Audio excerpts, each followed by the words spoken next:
Je croyais que c'était censé décoller à partir de maintenant. Apparemment non. Il y a un truc que j'ai remarqué depuis le début de cette série presque, c'est que les épisodes pairs sont ceux qui sont le plus correctement faits, et en général les épisodes impairs sont les plus mal foutus. C'est dingue, hein. Chaque fois il y a un épisode pair qui est souvent correct, à peu près aux alentours du correct, et puis l'épisode impair c'est souvent pauvre, passable ou mauvais, vous voyez, c'est toujours le cas, c'est bizarre. Il n'y a aucun épisode impair qui s'est particulièrement démarqué en termes de qualité depuis le début. T'as à croire qu'ils alternent, il y a un scénariste à peu près compétent et qui s'occupe des épisodes pairs, et puis les épisodes impairs, il y a ce mec qui sait moyennement ce qu'il fait, il fait rapidement son boulot, et puis... voilà, je sais pas, mais c'est dingue quand même, maintenant que j'y pense, c'est toujours... Il y a toujours ce truc-là. Pair, ça peut aller, ça peut être pas mal, ça peut être bien, et puis impair, c'est passable nul, quoi, vous voyez, c'est... Et ça ne déroge pas à la règle aujourd'hui. Donc ouais, on passe un peu de temps sur Meridian où Phobos crée toute une illusion pour Elion, pour la manipuler un peu, lui faire croire que c'est un monde merveilleux alors qu'en fait c'est dégueulasse, c'est du gros cliché de méchant d'horreur de merde. Oh, il y a des racines avec des grosses épines noires, oh, il y a des animaux super dégueux, oh, je suis un grand méchant, voilà mon repère. Voilà, très subtil, hein, je suis très subtil. Et ouais, pendant ce temps-là, il y a Cornelia qui en veut toujours à Will pour ce qui s'est passé, c'est bien de reprendre ça. Par contre, il y a un petit truc qui me gêne par rapport à ça, il se poursuit par rapport à mon gros problème de la fin de l'épisode précédent. Pourquoi vous ne cherchez plus à aller sur Meridian? Il y a Elion qui est prise là-bas, qui est manipulé par Phobos, vous faites rien pour ça, vous y allez pas. Vous en foutez royalement. Mais vraiment, hein, vous cherchez pas un portail pour y retourner toutes les 5, pour essayer de retrouver Elion, lui expliquer la situation, un truc comme ça, non, vous le faites pas. Vous en foutez royalement en fait, c'est bien. Parce que oui, hein, Cornelia et Mossad que sa meilleure copine Elion soit pas là, c'est bien, ok, et elle en veut à Will, et on reviendra là-dessus dans 30 secondes, mais personne se dit, tiens, on fait un plan, on t'attaque pour aller la récupérer, pour sauver le coup, non.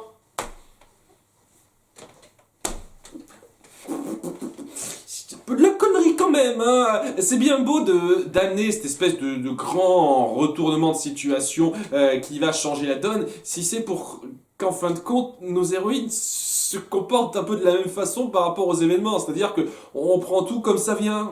On n'essaye pas d'arranger le gros problème à long terme qui nous revient pas en pleine gueule tout de suite, non. Nos héroïnes. Voilà. Enfin bref, Cornelia en veut à Will et compagnie de ne pas avoir révélé leur véritable identité à Elion et pour ce qui s'est passé, et elle décide direct de lâcher l'affaire. Je lâche l'affaire, je fais plus partie des gardiennes, je laisse tomber, maintenant comptez plus sur moi. Alors oui, un truc par rapport à ça, oui, si tu fais ça, comment tu comptes faire pour Elion? T'as complètement tiré un trait sur elle apparemment? Je sais pas, hein.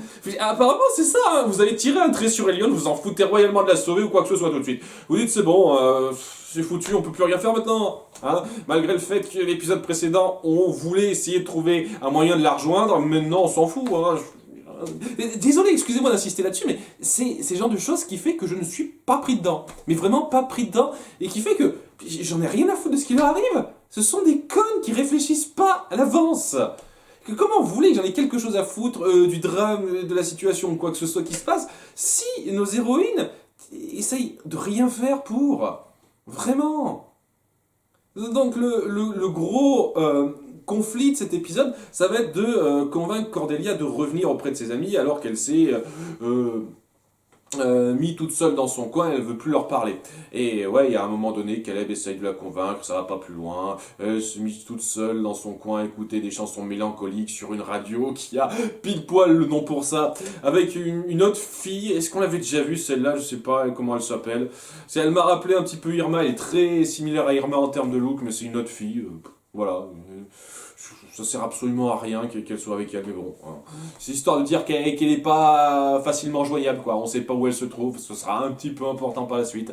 Alors pendant ce temps-là, Phobos qui a remarqué cette dissension dans sa boule de cristal parce qu'il peut voir tout ce qui se passe sur Terre maintenant. Ah oui, maintenant, hein, je peux voir ce qui se passe sur Terre. À tout moment, je vois que durant leur session, leur cours de bio, hein, où il fallait faire une dissection de verre, parce que le verre ce sera un truc important, un thème de cet épisode, et il a vu que ça allait pas super bien entre Cornelia et Will.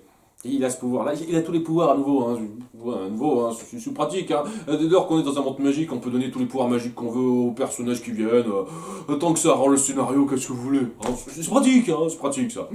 Donc, ouais, il décide d'utiliser ça à son avantage en modifiant ces images. Donc, il peut modifier la réalité, enfin, ce qui paraît être la réalité auprès d'Elion, qui au passage entre dans sa salle du trône qui est donc super macabre, méchant, etc.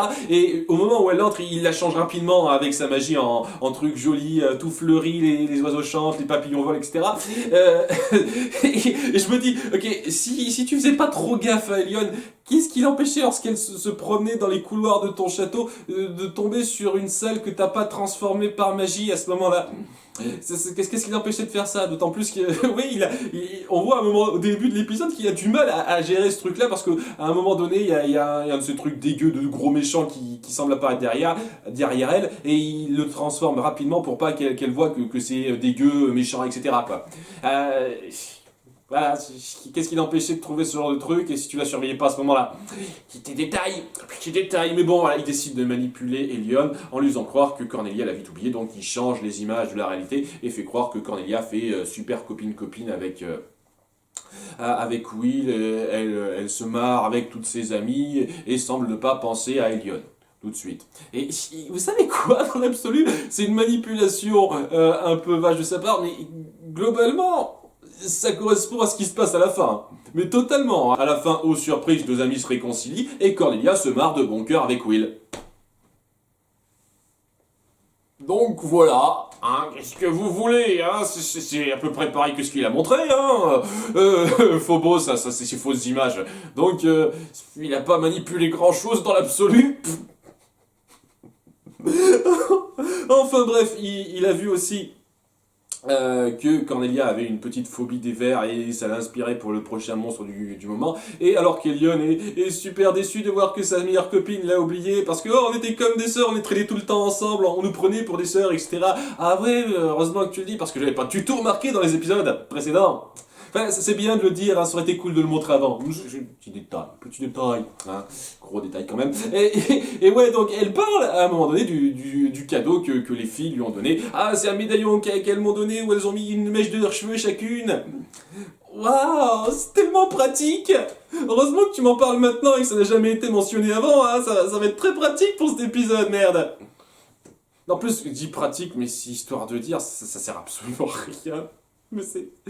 Arrêtez de balancer des trucs comme quoi, ah, ils ont formé des liens, regardez ce truc qu'on m'a donné avant, qui va servir pour cet épisode, ah, nous sommes des scénaristes très intelligents, tellement bien réfléchis, on pense à l'avance à tous nos trucs, oh. Donc ouais, elle se barre en laissant ce médaillon derrière, parce qu'elle se sent trahie, blablabla. Et donc, Phobos décide de s'en servir pour balancer donc une armée de vers aux trousses de nos héroïnes. Voilà, parce qu'ils sentent l'odeur des mèches de cheveux, quoi, grâce à ces mèches de cheveux, et ils sont attirés par nos héroïnes, ces gros vers. Et donc voilà, ça va être grosso modo la grosse majorité de cet épisode, c'est-à-dire nos héroïnes qui vont être sachées par une bande de gros vers dégueux, hein, qui seront attirés par elles. Et au début, nos filles donc se trouvent à 4 contre ces vers, sachant que oui, Cornelia se verra ciblée par les vers beaucoup plus tard. Donc oui, ils se sont mis beaucoup plus de temps à la retrouver, mais bon, j'imagine que là, l'odeur de 4 personnes, c'est plus facile à repérer que l'odeur d'une seule personne. Et ouais, quoi, ça. Au début, ce sont des vers qui sont cette taille-là, à peu près, voilà, à peu près, dira-t-on. Donc déjà, c'est déjà assez gros, mais on apprend au bout d'un moment que ce sont des petits vers et que la mer va bientôt attaquer. Et la mer, c'est une espèce de grosse mocheté géante dégueulasse. À nouveau, c'est pour vous les petits garçons aussi, hein, c'est pas seulement pour les filles. Et donc, ouais, au début elle essaye de se battre à 4, mais maintenant, oui, c'est nouveau, ça vient de sortir, on n'en avait pas parlé avant, mais le fait d'être 5, ça accroît leur pouvoir. Elles ont plus de pouvoir en ayant leur pouvoir toutes les 5 en même temps qu'en ayant leur pouvoir à 4 seulement ou à moins. Ça n'a jamais été particulièrement appuyé avant, mais apparemment ça marche comme ça, ok. Et donc elles essayent de se battre un petit peu, elles en font un petit peu, et j'insiste sur le un petit peu pour lutter contre Sévère. Elles se disent non. Ça marche pas, il faut qu'on a besoin de on a besoin de Cornelia parce que bon, techniquement étant donné que ce sont des vers de terre, c'est vrai que Cornelia qui a le pouvoir de la terre est plus à même de lutter contre ça. Et donc ouais, ça va être toute une scène de course-poursuite où elles essaieront de fuir les petits vers en ayant peur que le gros ver géant, la mer arrive pour retrouver Cornelia et pour pouvoir lui parler et la convaincre de les rejoindre, etc. Donc elles finissent par se rendre compte que là, elles écoutent très certainement cette espèce de radio mélancolie, c'est comme ça que ça s'appelle, cette espèce de radio où on chante des chansons mélancoliques, et... Le couteau suisse de la magie, le cœur de Kandrakar, messieurs, dames. Avec le cœur de Kandrakar, Will parvient à hacker la radio, oui, parce qu'elles se rendent auprès de la radio, elles se disent ouais, il va y avoir un lien, peut-être qu'elle va décider d'écouter sa musique directement à la radio qui la diffuse. Et évidemment, bien sûr, c'est très logique, mais quand bien même, quoi, oui, elle utilise son putain de pendentif pour hacker la radio et faire passer son message. Son pendentif va faire ça. Le cœur de Kandrakar peut tout faire. Nous sommes scénaristes. On est réfléchis. Wouh. Donc, elle hack le poste de radio pour faire un petit message d'excuse. Ah, désolé, j'aurais dû mieux t'écouter, j'aurais dû te retenir quand t'as voulu partir, etc., etc. On a besoin de toi tout de suite. Et donc, ouais, elle finit par recevoir le message et décide de venir les aider pour lutter contre le gros ver supra-géant. Et j'avoue que à ce moment-là, c'était plutôt sympathique comme combat. Après, petit détail, quoi, on a déjà eu droit à une scène de transformation avec les 4 sans Cornelia, et on a droit à une deuxième scène de transformation avec les 5.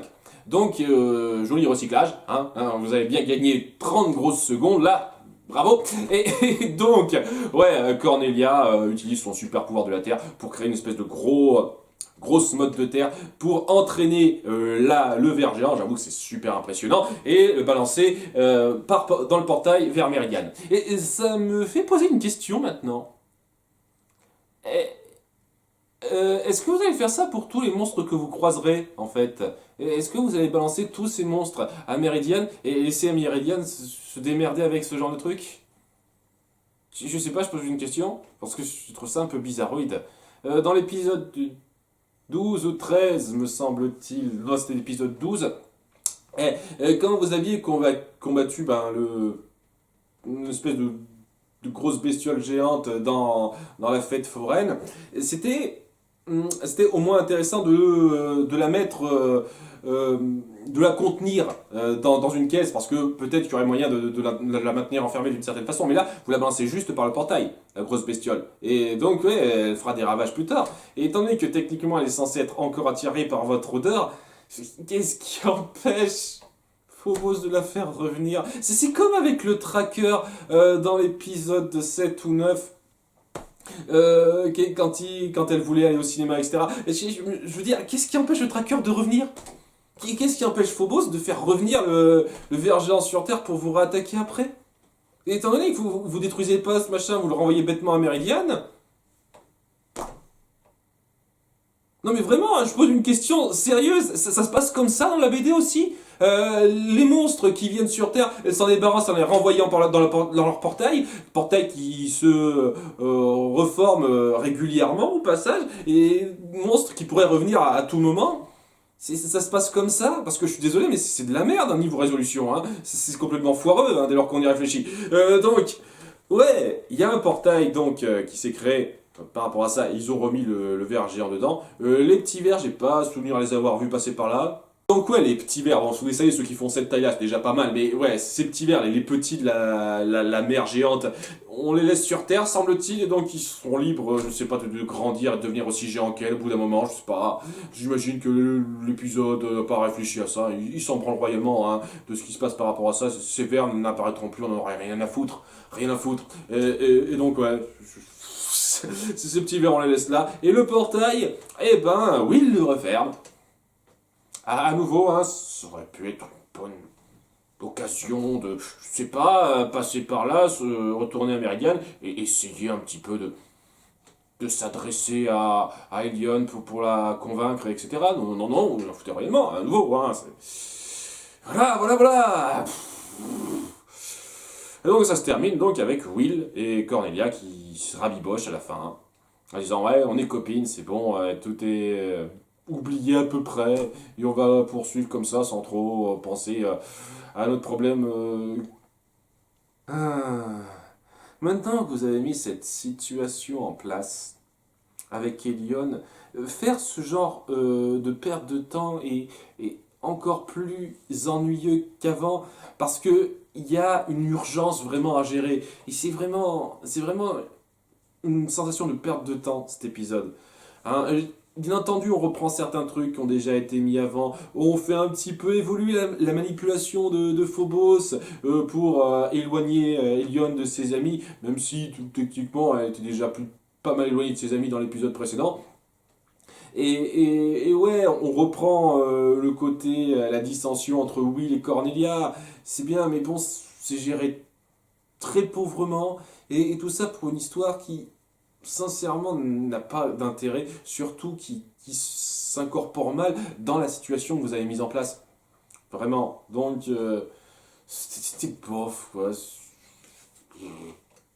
C'est moyen, quoi. Je veux dire, l'action était pas mal. J'apprécie que vous repreniez certaines idées, comme je l'ai dit, mais. Pouah, c'était bof, ça racontait rien, c'était sans intérêt. Je me suis dit, après l'épisode 14, malgré la petite grossièreté de fin, que enfin ça va décoller, enfin il va y avoir une espèce de grande intrigue globale, un grand problème majeur à régler qui va accaparer nos héroïnes. Mais là non, quoi, elles sont genre, ok, c'est comme ça, on peut rien y faire tout de suite parce que merde. Alors que si, vous pourriez essayer de faire quelque chose tout de suite. Et et à la fin de l'épisode, comme je l'ai dit, ouais, ça sera biboche entre Cornelia et Will. Elles se marrent pour le prochain cours qu'elles vont voir. Voilà. Normalement, l'épisode 16 sera meilleur parce qu'il est père, celui-là. À nouveau, hein, c'est bizarre. Et j'espère qu'on va enfin vraiment poursuivre de façon satisfaisante ce que vous avez mis en place dans l'épisode 14, qui promettait bien mieux que ce que vous avez montré là. En tous les cas, à bientôt pour l'épisode suivant. Bye.